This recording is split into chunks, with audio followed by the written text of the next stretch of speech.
Post-credit scenes. Those little Easter eggs at the end of a movie people wait through all the scrolling names for, or if you're smart enough, you go to the bathroom really quickly during the credits and then come back just in time to catch the scene. But that maneuver is a little risky because sometimes these sly dogs are hidden in the middle of the credits instead of at the end. But regardless, usually post-credit scenes are either little gags just meant for a laugh, or a teaser for a sequel or hint at a spin-off or something of that nature. And for every hype post-credit scene that revealed some long-awaited character or teased some awesome new sequel, there is a forgotten or meaningless post-credit scene that never amounted to anything because the future movie it hinted at got cancelled or never got started at all. So today, I thought that it would be fun to take a look back at the past, dig up some of these forgotten post-credit scenes, talk about them, and then bury them back under 6 feet of complete irrelevance once again. Seeing as Marvel movies were the first set of films that really popularized the use of post-credit scenes to hint at an expanding cinematic universe,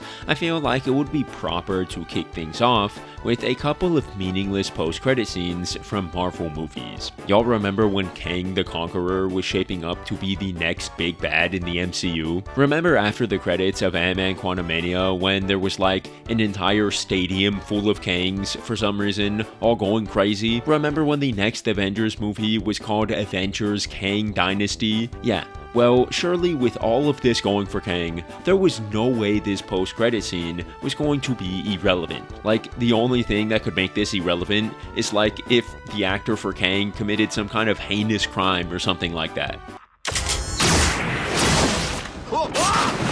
Okay. So yeah, due to the whole Jonathan Majors situation, Marvel had to quickly pivot from their plans to make Kang the next phase's main antagonist, and that is partially why we ended up with one of the best cast villains of all time. But yeah, in the world of the MCU though, I'm not really too sure how they are just going to completely ignore such a crazy teaser, like thousands of Kangs getting ready to conquer the universe, or whatever. Maybe they'll just ignore them in the same way that they flat out ignored the fact that there was a humongous Celestial just hanging out in the middle of the Indian Ocean. Does anyone remember the movie Eternals? If you're like me, the only time you even think about this film is when you are talking with someone about what some of the worst Marvel movies of all time are. And of course, since this is a Marvel movie, Eternals had not only one, but 2 post-credit scenes. The first of which featured Harry Styles as Eros, or Star Fox, not that one, and Pip the Troll casually teleporting in and offering to help the Eternals find their friends. And if that doesn't make a whole lot of sense to you because you either never watched the Eternals or completely forgot about what happened at the end of that movie, then welcome to the club. I think it's safe to say, however, that it's not really worth our time, seeing as I highly doubt Marvel wants anything to do with the Eternals after its abysmal reception. I mean, it actually took them 4 years to finally even acknowledge the fact that there was a giant Celestial popping out of the ocean. So the chances of this movie getting some kind of sequel or spin-off is next to none. The second post-credit scene was Cersei's boyfriend opening up a box with a sword in it, hinting at him being the character Black Knight from the comics, but before he grabs the sword, a voice off-screen, who was later confirmed by the director to be Blade, asks him if he really wants to do that. I give this post-credit scene a tiny smidge of a better chance more of actually leading to something than the previous one, but in all honesty, do I really see this scene having any significance anytime soon?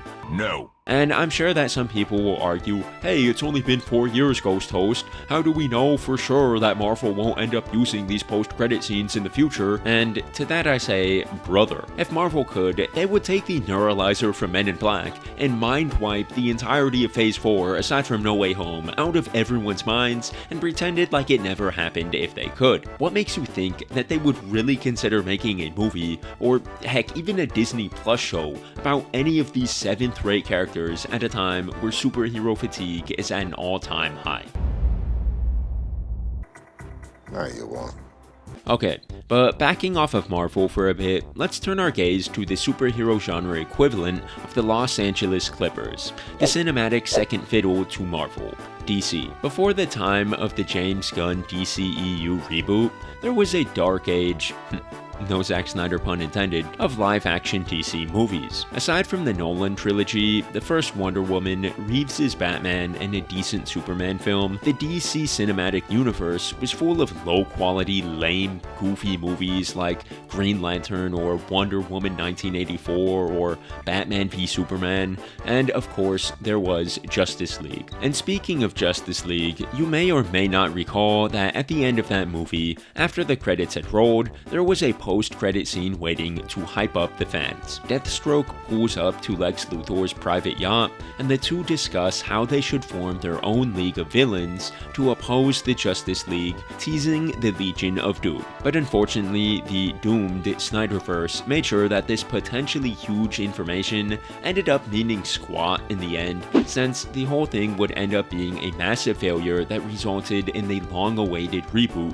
under James Gunn's direction. Also, really quick, before we move on, I just really like the way this guard talks to who he thinks is Lex Luthor. Like, just especially the way he says jerking around in there. Like, I always just giggle at that part. Alright, stop jerking around, Luthor. I'm gonna have to come in there. Anyways, you may remember that there were actually two versions of this film, the Joss Whedon version and the Zack Snyder version, and if you were able to make it through the over 4-hour runtime of this marginally better version of Justice League, then your reward was a quick Martian Manhunter cameo where he promises to help the Justice League find the anti-life equation and defend the Earth from Darkseid before flying away, never to be seen again. Because yeah, we're never going to see this version of Martian Manhunter again because this whole cinematic universe got rebooted. So yeah, this means literally nothing now. But okay, up until this point, we've been solely looking at post-credit scenes in superhero movies, so let's change things up a bit. Picture this. It's 2018, you just finished watching Solo, a Star Wars story. The movie did that super unnecessary thing where they think that there has to be a story behind every name, so this random customs guy gives Han the last name Solo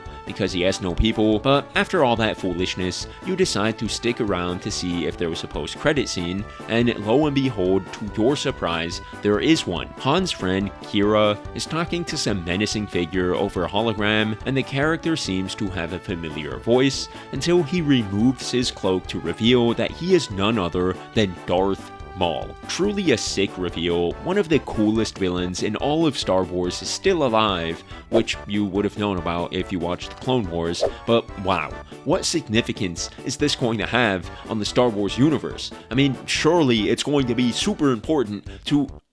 Wait a second, you said 2018? But wait, maybe Disney is just taking their time, and yeah, no, the director Alba confirmed that there are no plans to make a sequel, and seeing as the film had a mediocre performance at the box office in comparison to Rogue One, it's safe to say that this Darth Maul cameo, as cool as it is ultimately not going to amount to anything in the Star Wars cinematic universe. The last post-credit scene that I wanted to take a look at today goes even a bit further back than our previous entry, back to 2017, when Transformers: The Last Knight hit theaters. For any poor soul who actually sat through the entirety of this dumpster fire, they got to witness what could have been capital news if it weren't for the fact that this version of the Transformers franchise was pretty much completely cooked, which everyone with working brains knew, considering how trash the last two entries had been. Basically, in this post-credit scene, a mysterious stranger warns these randos in the desert about Unicron,